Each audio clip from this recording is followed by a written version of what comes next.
Ok, merci pour la question. C'est un peu spécial dans ce sens que j'avais 33 ans et j'ai une amie qui m'a donné un livre sur l'Ayurveda. Je l'ai d'ailleurs avec moi, ce livre. Et j'ai commencé à lire la première page et tout d'un coup, j'ai senti la palpitation de mon cœur. C'est plus qu'un coup de foudre, c'est plutôt un appel très profond. D'accord. On peut dire un appel de cœur, un appel même de mon âme. Oui. Et voilà, j'ai tout laissé tomber. Et j'ai appelé l'auteur du livre, qui est Dr Sunil Joshi.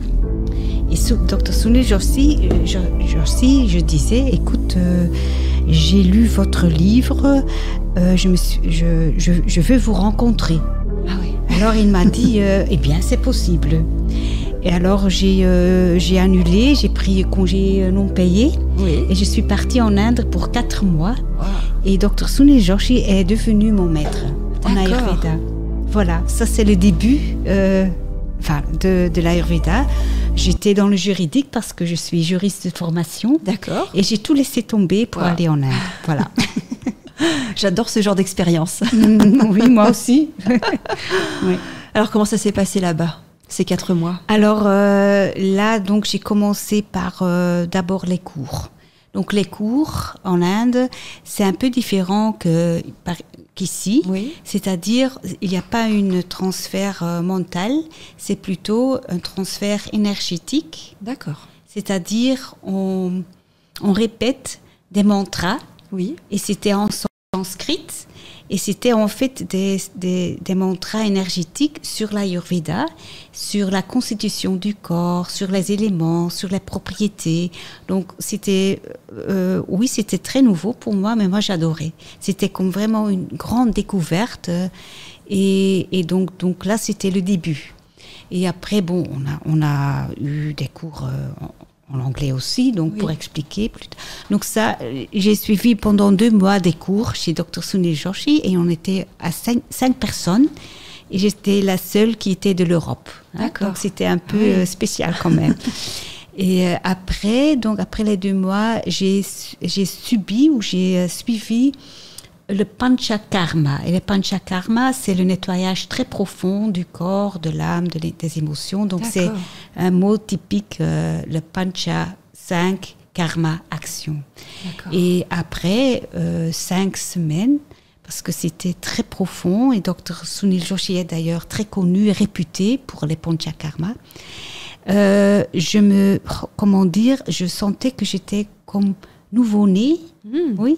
J'étais dans un nouveau corps, j'étais vraiment, mon esprit, j'étais heureuse, c'était vraiment très, très, très, très spécial.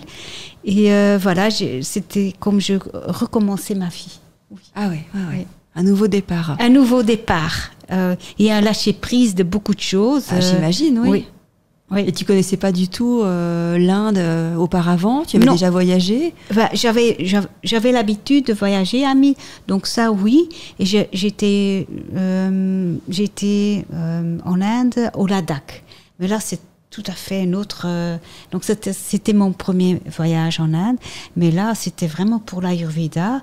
Et on était à Nagpur. C'est vraiment un petit village, pas connu, pas touristique. C'était vraiment... en immersion. Voilà, oui, exactement, oui. Mais tu as dû revenir donc par ici, au bout de 4 mois. Oui, ça c'était très difficile, je me rappelle. En fait, j'avais un choc culturel, mais donc aller de l'autre côté, pas pour aller en Inde, mais pour revenir en Belgique. Ouais. Et donc, j'avais perdu ma stabilité, mon équilibre. Et donc, cette année-là, je suis allée en Inde 2 fois encore. D'accord. Pour retrouver mon équilibre. Okay. Oui. Mais au bout d'un moment, ton travail, tu ne pouvais plus y aller, quoi. Ça ne collait plus avec, non, ça avec collait ses pas, valeurs. Non, c'est vrai. Donc, le juridique, je l'ai un peu lâché, mais je l'ai repris un peu plus tard. Mais ces années-là, j'ai pas beaucoup. Enfin, j'étais aussi dans la photographie. D'accord. Et donc là, j'ai fait des comment on dit, des reportages, de l'Inde et tout ça. Et comme ça, j'avais quand même un revenu et je m'amusais. Donc c'était un petit peu. Oui, ça s'est passé comme ça. D'accord. Et donc, qu'est-ce qu'on appelle l'Ayurveda? Qu'est-ce que c'est? Ben, le mot Ayurveda, c'est un mot sanskrit. Et Ayur, ça veut dire source de vie, vraiment vie. Et Veda, ça veut dire la sagesse. Donc, ce sont toutes les écritures qui sont à la base de l'Ayurveda, qui est vraiment une science. C'est une science mais c'est lié avec la méditation et l'expérience. D'accord. Et donc, quand tu parles de choc culturel, qu'est-ce qui est le plus différent? En tout cas, peut-être qu'est-ce qui est le plus compliqué de revenir par chez nous? Il y a beaucoup d'aspects. Il y a l'aspect climatologique, le climat. Ouais. Mais ce qui est le plus différent, c'est quand même c'est une prise de conscience. Et c'est aussi je ne sais pas, je suis beaucoup plus à l'aise en Inde parce que j'ai l'impression que tout est là beaucoup plus moins mental. D'accord, oui. Donc, moins restrict. Et on sent plus, c'est plutôt avec le cœur qu'on vit. Enfin, pour moi, quand même, oui, je suis une autre personne quand je suis en Inde. Je suis beaucoup plus à l'aise. C'est comme je suis plus liée. Je suis plus. Oui, c'est plus. Oui, c'est plus humain, proche de l'humain, proche de l'humain, proche de la nature, et beaucoup plus lié, connecté. Oui. Ouais. Pour moi. Maureen, qu'est-ce qui t'a plu en Inde, mis à part l'Ayurveda? Est-ce que c'est les paysages? Est-ce que c'est les gens, les Indiens? Bien Est-ce que c'est les temples qu'on peut voir? C'est vraiment le coup de cœur surtout? C'est le coup de cœur de coup. Ça, c'est venu après. Donc, j'ai appris à connaître la culture par les Indiens même. Donc, j'avais facilement des amis là-bas. C'était comme des frères et des sœurs. Et voilà, je me laissais emmener par eux dans les montagnes, dans la nature. J'ai rencontré des maîtres, des gourous, des médecins, un peu de tout. Donc, je suis vraiment tombée amoureuse de cette culture-là. Tu as dû apprendre la langue, j'imagine aussi, là-bas? J'ai essayé différentes fois, mais c'est quand même pas évident. Non. J'ai appris un petit peu le sanskrit et le hindi, mais je parle pas du tout, mais je comprends quelques mots. Mais c'est un alphabet très différent. Donc, non, j'ai malheureusement... ça, je ne connais pas encore. Je vais dire ça comme ça. La prochaine étape, peut-être. Voilà, peut-être. Un défi pour la prochaine fois. Et donc, comment tu introduis bien ce que tu as pu apprendre là-bas, même les premières années, par chez nous? Comment tu as pu introduire ça au quotidien? Parce que comme c'est complètement différent, comment tu t'es adaptée avec tout ça? Eh bien, j'ai commencé par, comment dire, j'ai donné des cours, donc de base. Parce que ce que je pensais, qu'est-ce qui m'a vraiment attirée, et moi, c'était la philosophie des éléments. Donc, on a 5 éléments en Ayurveda. C'est les terres, c'est l'air, c'est le feu, c'est eau et terre. Donc, c'est un peu différent que le chinois, mais c'est aussi 5 éléments. Et j'ai commencé par expliquer ce que c'est, les propriétés des éléments et comment on peut les voir dans la nature, les gens, le physique, mais aussi les animaux, les arbres. C'est ça qui me fascinait le plus, en fait, cette connaissance.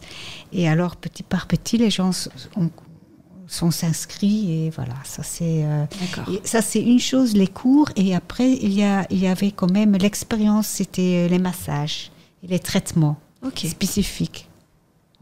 Donc, j'avais commencé, j'avais une pratique à la maison. D'accord. Donc, j'ai invité les gens. Voilà. D'office, tu voulais déjà transmettre, en fait. Parce que tu as appris qu'il fallait tout de suite transmettre. Tout de suite. J'ai quand même, pas tout de suite, mais quand j'avais une confiance, voilà, quand la confiance était là, et je savais en moi-même que c'était bien, c'était bon. Donc, j'ai jamais hésité, en fait. Oui. Eh bien, c'est très bien. On va continuer à parler de tout ça dans quelques instants. Vous restez avec nous. Vous pouvez poser vos questions, intervenir dans le live. Je salue Pascal qui nous regarde ce soir. Il y a également Bernadette qui nous a d'ailleurs signalé qu'il y avait un petit problème de son au début. Donc maintenant, c'est résolu. Merci beaucoup, Pascal. T'étais une grande aide ce soir. On se retrouve juste après MC Solar. Pour ceux qui écoutent Néo Radio, vous allez entendre tout de suite le titre. Et bienvenue si vous nous rejoignez. On est en direct sur les ondes de Néo Radio, 20h25. Vous pouvez nous écouter sur neoradio.be et on est en live sur le site de l'association enquête-spirituelle.com, du côté de Facebook et du côté de YouTube. Ce soir, on reçoit Maureen Dobelard qui vient de nous parler d'Ayurveda, mais pas que. On voyage en Inde aujourd'hui. On va aller dans le vif du sujet par rapport à notre sujet de ce soir. Et oui, justement, le but du jeu, j'ai envie de dire, le jeu de la vie, c'est d'être en bonne santé, vivre le plus longtemps possible en bonne santé. Et quand j'ai vécu un peu la période burn-out il y a quelques années, j'ai découvert un livre qui s'appelait Ayurveda for Life.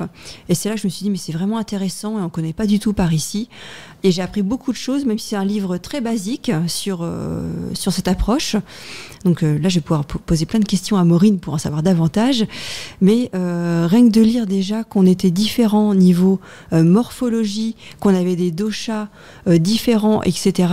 Je me suis dit, d'accord, ça explique plein de choses sur nos comportements, notre mode de réaction, même au fil des saisons, il y a plein de choses qui changent aussi. Alors Maureen, qu'est-ce qu'on appelle un dosha ? Qu'est-ce que c'est ? Tu en connais déjà beaucoup, hein ? Oh, merci. Un dosha, c'est aussi un mot en sanskrit, c'est typiquement pour l'Ayurveda. Et on peut dire que donc, la base de tout, c'est les éléments. Hein, donc les 5 éléments dont je t'ai parlé. Et donc, on peut dire qu'un dosha, c'est une combinaison de 2 ou plusieurs éléments qui agissent dans le corps physique. Hein. Et donc, et ces énergies interagissent entre eux d'une manière très subtile. Donc, au niveau physique, aussi émotionnel, psychologique. Donc, on a une typologie en Ayurveda, typologie qui n'est pas une pathologie, mais une typologie. Oui. Ça veut dire il y a plusieurs constitutions. Donc, on a le Vata, le Pitta et le Kapha, les 3 doshas. Hein.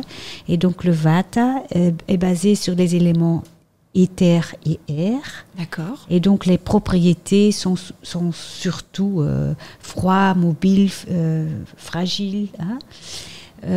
Et alors, on a le dosha de Pitta, qui est constitué de l'élément feu et un peu d'eau. Et alors, on a le dosha Kapha, qui est constitué des éléments terre et eau. Oui.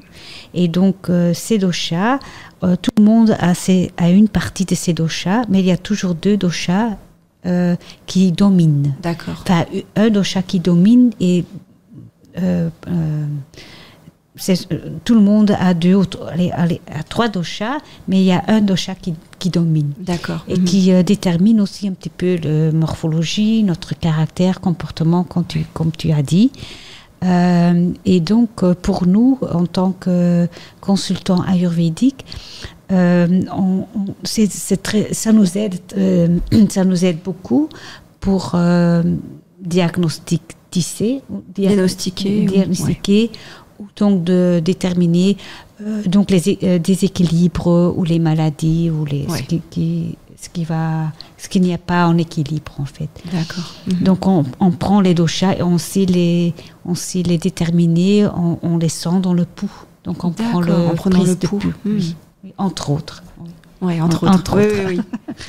Il y a plusieurs manières d'interroger aussi la personne. On regarde les yeux, la langue, on sent le pot. Et tu vois aussi un petit peu la morphologie, l'attitude de la personne. On peut déjà. Oui. Alors j'aime pas le mot cataloguer parce qu'on rentre pas dans des cases, mais c'est pour voir, comme tu dis, le dosha déterminant. Je vais prendre un exemple. Moi, ça m'avait parlé justement pour une de mes filles qui est très très mince. Qui est frileuse par rapport à l'autre qui est en feu, voilà. Et quand j'ai lu, j'ai dit, mais oui, c'est vraiment deux personnalités différentes. Une qui est Vata, donc plutôt frileuse. Elle aime bien être toujours bien au chaud.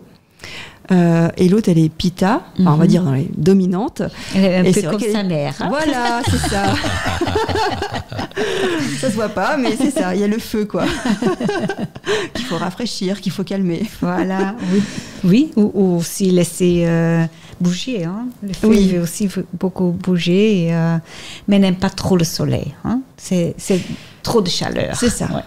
Il faut un petit peu, mais pas trop. Voilà c'est ça. Mais donc, c'est vrai que de repérer le dosha et le type de personnalité, essayer d'avoir si la personne est en déséquilibre dans un moment de sa vie, parce que j'imagine que ça évolue aussi. Mais bien souvent, sûr. Si on va consulter, c'est qu'il y a quelque chose qui ne va pas. Mais au moins, vous pouvez voir comment ça fonctionne et comment rééquilibrer, quoi. Oui, c'est ça. Donc oui, c'est vrai, tout est lié. Hein. Donc, il y a l'âge, il y a les cycles de vie, il y a la digestion qui compte beaucoup, comment on digère. Donc, il y a différentes façons de regarder, enfin de déterminer l'équilibre dans cette personne. Mais si on consulte, on prend une consultation, c'est déjà une approche positive pour éviter la maladie. Oui. Nous, en Ayurveda, on dit on est malade, mais là, c'est déjà le 4e stage de déséquilibre. Déséquilibre, d'accord. Oui. Donc, ça veut dire on peut déjà déterminer le déséquilibre premier stage. Donc, ça, c'est déjà très, très, très tôt. Hein. Par exemple, le fait qu'une personne ne sait pas très bien digérer, ou la digestion dure trop longtemps, ou bien le contraire, quelqu'un qui a tous les heures envie de manger. Donc le feu est pas en équilibre ou est désorganisé. D'accord. Donc ça c'est un exemple pour voir si le feu est à sa place. Oui, c'est ça. Oui. Quand on ressent un manque d'énergie aussi. Manque d'énergie. C'est justement qu'il y a un déséquilibre quelque part. Oui. Et donc en Ayurveda, vous pouvez voir c'est surtout le pouls. On prend le pouls. Enfin, pas le pouls comme c'est une autre approche. C'est pas le pouls de palpitation de sang. C'est autre chose. C'est une énergie qu'on peut sentir de Vata Pitta. Et par exemple, le feu, on peut sentir le feu qui est trop bas ou trop haut ou trop vite, trop lent. Donc tout ça, ça a des noms. Hein, Manda, Tikshka. Donc tous ces mots, on sait sentir ça. C'est très subtil. Ouais. Ça, c'est l'expérience. Oui. Et justement, la médecine est différente en Inde, ici, j'imagine.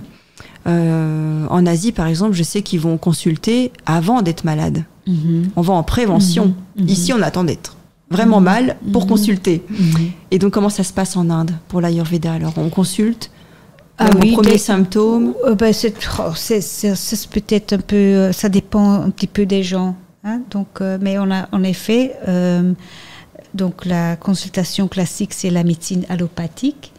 Et les gens, de plus en plus, ils se rendent conscients que leur propre médecine traditionnelle n'a pas des side effects, on dit toujours, donc des effets secondaires. Ouais. Et donc, on a maintenant, ces jours-ci, plus tendance d'aller consulter médecin ayurvédique. Hein. Mais ça dépend un petit peu aussi de prise de conscience des gens même, ou de la volonté d'aller... Mais dans la maison même, on a déjà une connaissance qui est là. Donc les gens ont une grande connaissance des plantes, des arbres, des épices, des huiles. Donc dans chaque armoire, il y a une petite bouteille de quelque chose. Donc c'est un peu différent que chez nous.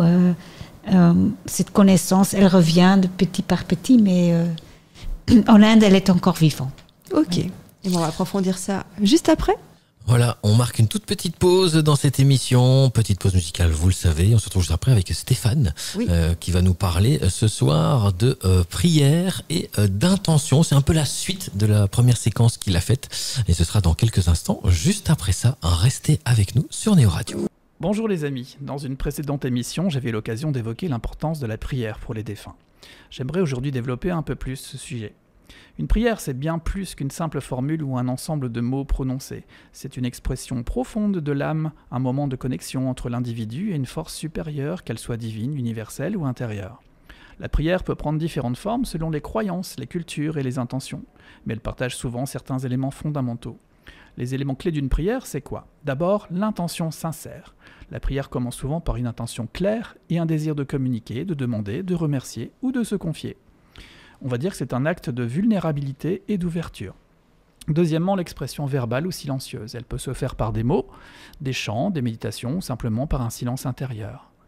L'émotion, la foi. La prière est souvent accompagnée d'émotions sincères, amour, gratitude, espoir, humilité ou même désespoir. La concentration et la présence. Une prière authentique demande d'être pleinement présent, de se concentrer sur le moment. L'ouverture et la réception. La prière n'est pas seulement une demande ou une déclaration, c'est aussi une ouverture à recevoir des réponses, des conseils ou simplement une paix intérieure. Ce qu'elle représente symboliquement, c'est un lien spirituel, c'est-à-dire elle symbolise la relation entre l'humain et le divin ou l'univers. C'est une manière de reconnaître une force supérieure, de demander guidance ou protection, ou simplement de partager un moment de gratitude. Une recherche de sens, la prière permet à l'individu de réfléchir sur sa vie, ses valeurs, ses défis, ou un acte de foi et d'espoir, ou encore une pratique de paix intérieure. La prière peut alors apporter calme, réconfort et sérénité, en aidant à apaiser l'esprit, à renforcer la confiance en la vie ou en soi-même. J'ai eu l'occasion de présenter nos travaux de communication avec le groupe, dans une précédente émission également, donc chaque mois on se réunit pour resituer un petit peu le contexte avec un petit groupe, et on pose des questions à un esprit instructeur très élevé qui s'appelle Ondine. Donc ils font partie de mon dernier livre, le Chant des fins, mais c'est Ondine qui nous soumet à chaque séance une thématique précise, dont je vais vous donner quelques extraits intéressants. Ondine est arrivée un jour, façon de parler, en disant « Quels sont les bienfaits de la prière pour vous et qu'est-ce qu'elle engendre de bien ou de mauvais à vous, pour moi, Ondine ?» Donc voilà nos réponses. Pour moi, lorsque l'on prie, c'est toujours pour le bien. Certaines personnes prient pour des choses matérielles, c'est peut-être en cela que c'est mauvais. Lorsqu'on fait une prière d'intercession, le risque est d'interférer sur le karma de quelqu'un qui a peut-être, justement, choisi cette épreuve. Il ne faut pas demander dans l'absolu le rétablissement de quelqu'un, mais davantage que tout soit juste pour lui. On ne peut prier pour une personne que si elle a donné son accord. Le cas échéant, la conséquence pourrait se révéler bien pire. Nous ne sommes pas maîtres du chemin de vie de chacun. Si une personne est soulagée après une prière, c'est parce que Dieu a donné son accord. Toute prière ne va pas forcément engendrer non plus un résultat spectaculaire. On peut aussi demander directement à l'âme de la personne en souffrance de reconsidérer le choix qui a été fait avant la réincarnation. Il est préférable, pendant une prière, de demander à Dieu, à l'univers ou autre, ce qui est juste à cet instant pour la personne. De cette façon, on ne risque pas de contrarier l'âme qui avait choisi l'épreuve avant de venir sur Terre. Les saints et les saintes ne font que ce que Dieu les autorise à faire. En tant que thérapeute, pour les soins, c'est la même chose. Lorsque je formule une intention de guérir la douleur ou autre, il faut simplement demander ce qui est juste. Parfois, on peut soigner telle ou telle partie du corps d'un patient et on se rend compte, en fait, que c'est une autre partie qui est soulagée. La prière, c'est une intention vers la lumière. Elle est ensuite relayée de l'autre côté pour la faire monter en puissance. Toutes les prières sont toujours entendues. C'est tout l'amour que l'on met dans la prière qui va faire la différence. Si je prie pour qu'une personne aille mieux, je le fais avec tout mon cœur. C'est pas une simple intention, mais une vibration d'amour que j'envoie. Si je prie par exemple un saint en particulier, comment ça se passe ? Est-ce qu'il reçoit directement ma prière ?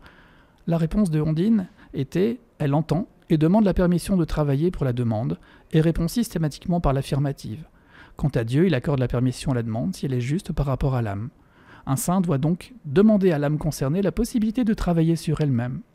Il arrive que parfois Dieu donne son accord, mais que l'âme de la personne refuse l'aide, car elle désire maintenir son choix initial pour évoluer.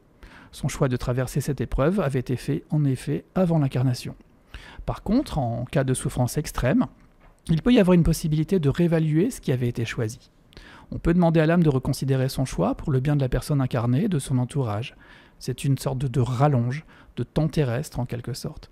Dans ce cas, le but est essentiellement de continuer à donner de l'amour autour de la famille. Une prière pour soi a autant de valeur qu'une prière altruiste.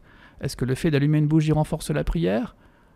Ondine a répondu oui, la lumière oui, c'est l'amour du divin qui brûle en vous. Alors moi je lui ai demandé, Ondine, est-ce que vous pourriez nous dire quelque chose qu'on ne sait pas sur la prière ? Quelque chose auquel on ne pense pas parce qu'on n'a pas la sémantique pour imaginer. L'esprit de Ondine nous a répondu, il y a bien une chose, mais vous êtes encore trop petit pour le savoir. Comme quoi, je vous confirme si besoin est, on ne sait pas tout. Demain, qu'est-ce que t'en penses, Amy? Tiens, pour commencer par toi. En effet, la prière n'est pas forcément religieuse. Oui. On peut demander justement que la journée se passe bien, qu'on reste en bonne santé, etc. C'est vrai que ça peut être très vague et très complexe en même temps. Maintenant, c'est vrai que moi, je pensais que c'était quand même assez positif de prier pour quelqu'un, mais en effet, de façon juste voilà, que tout se passe bien pour la personne, etc. Car en effet, on a choisi quand même notre chemin de vie, et en effet, voilà, chaque personne a choisi son lot d'expériences et d'épreuves. Donc on fait tous comme on peut. Effectivement. Maureen, est-ce qu'en Inde, ils pratiquent beaucoup la prière, mais c'est peut-être pas comme on l'entend, nous, ici en Europe? C'est différent, j'imagine, là-bas? Oui, je suis pas spécialiste là-dedans, mais ce que j'ai vécu moi-même, je vois que les gens, ils attachent beaucoup d'importance au temple. Donc, même s'il n'y a pas un temple dans leurs environs, à la maison, ils vont créer un petit temple avec la plante de basilicum et une petite lumière, donc une bougie. Ouais. Et chaque jour, vers 5 heures, à la fin de la journée, c'est le moment de prier ensemble en famille. Mais la prière même, c'est hindou, donc ça dépend un petit peu des personnes. Mais c'est vrai que aller vers l'intérieur de soi-même, c'est lié à la vie quotidienne. D'accord. Et j'imagine que les gens là-bas sont très spirituels. Donc j'imagine que la religion hindoue est fort pratiquée. Il y a beaucoup de gens, j'imagine la majorité des gens sont pratiquants à ce niveau-là. Ça dépend quelle partie de l'Inde, parce qu'il y a aussi les chrétiens, il y a aussi les musulmans, donc il y a un peu de tout. Mais les hindous, c'est vrai, c'est très... On imagine l'encens, la méditation, tout ce qui va avec tout ça, quoi. Mais c'est pas la méditation comme chez nous, mais je pense qu'il y a quand même une religiosité. Donc, voilà. Donc, religion, qu'est-ce que ça veut dire? C'est connecter avec une puissance, comme Stéphane a expliqué, qui est supérieure. Et donc, ça, c'est très personnel comme ici. Hein. Donc, mais c'est vrai, il y a des temples partout, donc les occasions sont là. Okay. Oui. Eh bien, c'est une bonne chose. Vous pouvez retrouver tout ça en podcast. On marque encore une toute petite pause, 20h46 sur les ondes d'Honneur Radio et en direct avec Enquête Spirituelle, et on parle d'Ayurveda ce soir. Et on est de retour dans cette émission Enquête Spirituelle en direct pour la dernière partie de cette émission où on parle ce soir d'Ayurveda. Alors Maureen, j'ai une question. À quel moment il est préférable de consulter donc en Ayurveda et pour quel motif, quels symptômes? Eh bien, Amy, je pense que dès que vous sentez un déséquilibre, donc c'est-à-dire vous avez des problèmes, par exemple de sommeil, d'anxiété, de poids, de dépendance. Donc il y a plein de raisons pour aller voir un consultant. Dès qu'il y a un mal-être physique. Déjà, physique émotionnel, et psychologique. Oui. Ouais. Tout est pris. D'accord. Donc tout à l'heure, tu expliquais un petit peu la prise de pouls, etc., pour comprendre déjà un petit peu ce qui se passe chez la personne. Et ensuite, quels sont les soins donnés? Comment ça se passe? Il y a différents exercices possibles. Donc, il y a d'abord il y a les massages, les massages de relaxation, mais aussi des massages pour justement mettre les doshas en place, en juste place.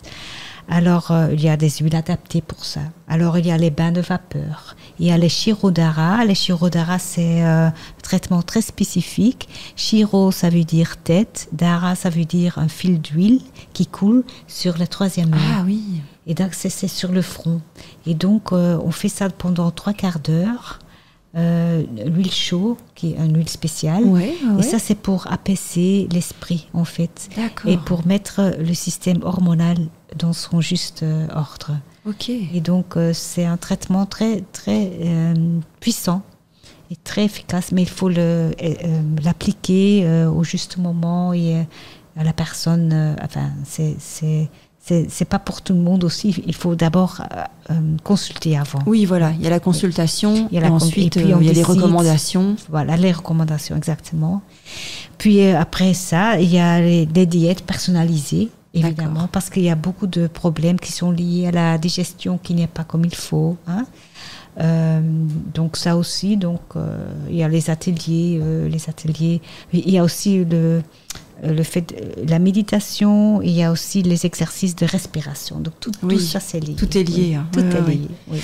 En effet, tu donnes des ateliers de cuisine. De cuisine, bien J'en avais fait il y a quelques années pour détoxifier. Je crois que c'était au moment du printemps. C'est possible, bien sûr, il y a des saisons comme ça, donc on dit on va se détoxifier un petit peu. C'est vrai que c'était un peu trop efficace pour moi. Pour toi, oui. Hein, donc si vous êtes sensible peut-être au cumin, coriandre, gingembre, faites attention. Oui. Ouais. Mais ça dépend aussi. C'est pour les doshas pitta, ils réagissent très fort, plus fort que les autres. Il y a déjà du feu, il faut pas en rajouter. Voilà. Peut-être on avait un peu trop ajouté, mais oui, les effets peuvent être parfois un peu forts. D'accord, ça, c'est vrai. Ouais. En tout cas, c'est efficace, puisque ça travaille. Ça travaille, hein. Et qu'est-ce qu'on fait dans ces ateliers de cuisine, justement? On apprend à cuisiner indien, ou alors c'est vraiment plutôt qu'on fait quelque chose pour nous aider à nous détoxifier? C'est un peu les deux, je pense. C'est les deux, exactement, Laurent. Donc, il y a les ateliers de cuisine de détoxification, où je montre comment il faut faire un curry indien. Okay. Mais avec les épices spécifiques pour détoxifier. Okay. Et pour préparer le corps à lâcher et à éliminer. Parce qu'un curry indien, pour préciser, c'est un plat. Hein, parce qu'on pense curry, on pense l'épice, juste l'épice. Mais non, mais c'est bien la totalité d'un plat. Un curry, ça veut dire, c'est un ensemble des... c'est le riz, c'est les légumes et c'est tout l'ensemble des herbes et des épices spécifiques. Hein. D'accord. Donc ça, c'est un curry indien. Le préciser. Oui. Et alors, je donne des ateliers de cuisine simplement pour des ingrédients. Par exemple, le ghee. Le ghee, c'est le beurre clarifié qui est très spécifique en Ayurveda et qui est très... fort appliqué et qui soigne aussi le corps. Hein. Okay. Le ghee. Alors, on a le fromage indien, c'est le paneer. Ça, c'est un extrait du lait cru, lait cru. Okay. Et alors, on fait les currys de toutes sortes. Pas uniquement pour détoxifier, mais aussi parce que on aime bien. Pour varier les plaisirs. Pour le goût. Exactement, oui. Tu donnes également des cours pour la personne qui voudrait approfondir les cours, oui. Donc, sur demande. Donc, justement, j'aurai un cours d'une petite groupe, mais très interactif. Donc, on peut poser des questions. Et moi, je commence par expliquer, évidemment, la base de l'Ayurveda, les éléments, les propriétés. Voilà. D'accord. Et tu vas en Inde chaque année? Généralement, je vais en janvier. Parce que là, donc, en janvier, on va au Kerala, parce que ça, c'est le cœur de l'Ayurveda. Et donc là, en janvier, il fait bon. Voilà. Et ça coupe notre hiver. Oui, j'imagine. Oui, voilà. Donc, et janvier, il y a 25 degrés, 30 degrés au maximum, donc c'est idéal. C'est pas mal, ça. Même pour les pitas, pour les gens de feu, c'est l'idéal. Ouais.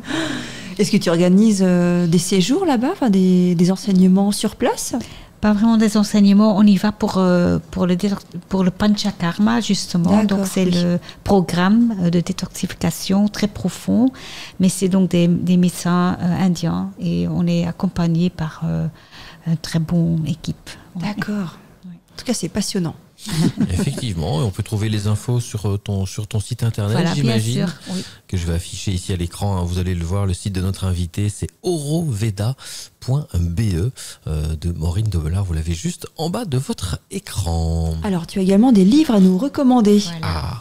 Si on veut s'initier je un vous peu montre plus. Le livre qui m'a tellement passionnée, mais c'est en anglais, c'est sur la Panchakarma par Dr. Sunil Joshi. Mais un livre qui était peut-être un peu plus basique. Oui. Ça, c'est le livre de Deepak Chopra. Santé parfaite. Santé parfaite. Et ça explique très bien et très simple Et voilà, c'est écrit d'une façon très... très abordable. Abordable, facile, oui, voilà, pour tout le monde. Ok. Voilà. Magnifique.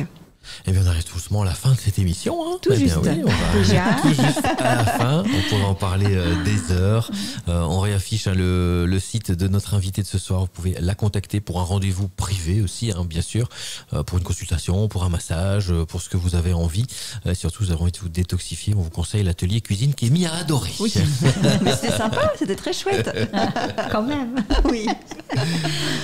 Alors, nous, on se retrouve en émission radio dans 2 semaines. On va continuer niveau santé, spiritualité, bien-être, avec un ostéopathe de notre région également, Christophe Mailleux. On va parler de le maladie. Ouais. Décodage biologique, en savoir davantage sur ce qui se passe dans notre corps, pour comprendre notre fonctionnement. Donc ce sera le 28 mai à 20h. On se retrouve également le 25 mai à Leuze pour une conférence avec... Gérard Caillard. Voilà. Tout à fait. On vous invite, c'est vraiment très intéressant. Gérard qui est guéri d'un cancer en se faisant aider par là-haut, justement, par rapport à ses croyances. Et il a atterri, après tout ça, à la chapelle Sainte-Philomène qui est en France. Il viendra nous parler de tout ça, comment il s'en est sorti et sur quoi ça l'a amené. Vraiment un très très beau parcours. Donc pour notre prochaine conférence, et il y a la suivante aussi. Tu t'en souviens plus? Si, non, c'est la date le 29 juin, je ne me trompe pas, c'est le dimanche 29 juin, sur les ovnis. Et on aura la chance de recevoir Michel Ribardière, qui est un ufologue français très connu, spécialisé, qui a travaillé sur plein de choses au niveau du phénomène ovni. Il viendra nous expliquer l'origine du phénomène, ce qu'on peut encore trouver aujourd'hui et sur quoi lui a participé également, notamment les fameuses momies de Nazca qui viennent d'Amérique du Sud. Également, vous pourrez nous retrouver sur un salon bien-être ésotérique les 31 mai et 1er juin du côté de Glun. Vous trouverez toutes les informations sur nos réseaux sociaux. On donnera des conférences également sur place, des consultations à prix salon, voilà, des guidances, des soins. Vous pourrez découvrir ce qu'on vous propose. Également, les magazines Enquête spirituelle. Tout ça, ce sera sur le site enquête-spirituelle.com. Vous avez toutes les infos de tout ce qu'on vous a dit aujourd'hui. Merci Maureen d'avoir été avec nous ce soir. C'était un grand plaisir. Merci de m'avoir invité. Merci beaucoup. Très bonne soirée à tout le monde. On vous souhaite une excellente soirée et on vous dit à dans 15 jours sur Enquête spirituelle.